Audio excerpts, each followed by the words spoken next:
Hi mga ka-hearty! Isang mapagpalang araw sa inyong lahat. Intro muna tayo. So mga ka-hearty, ano yan, monitor. Siraan na kasi. So itatapon na yan, pero buo pa yan. Hindi lang namin alam kung ano yung sira niya. Parang yung screen.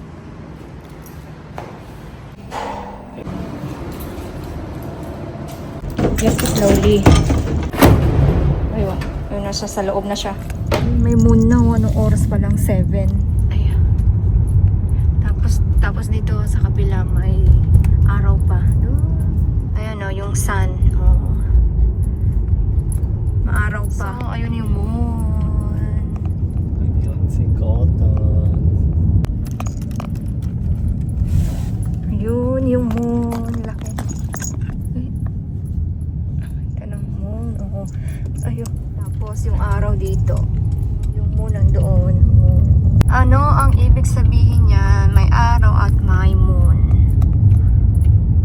So ayun mga ka-hearty, mas maganda yung kuha dito. Bumaba na si Habi bumili. Bumili siya ng aming dinner. So kaninang tanghali kasi nagluto na ako ng lunch namin. Aalis kami mamaya. So wala na akong time magluto. So nag-take out na lang kami. Tingnan nyo may araw pa, pero nandyan na si Mr. Moon. Oh, pakita ko sa inyo na i-zoom ko. Oh my God, ang laki niya.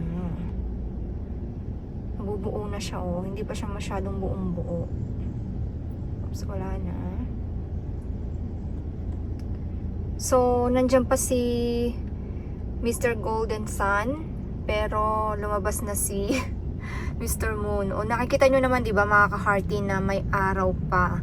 Actually alas 8 or 7:50, 7:55 talagang madilim na siya, pero sa ibang lugar medyo maliwanag pa ng konti. So, ayan si Mr. Moon. Galing no? Wish na kayo kasi nandyan si Mr. Moon at si Mr. Golden Sun. Ayun mga ka-hearty, nawala na yung moon. Parang kinain na ng ulap. Ayun, nawala na siya. Natabunan na siya ng ulap.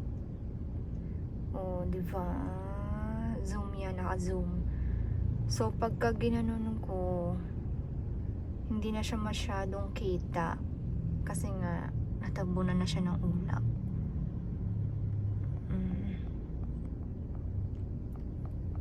Pero baka mamayang mga pag madilim na dito, tsaka yan malaki na siya. Malaki na yung moon. Thank you for watching mga ka-hearty.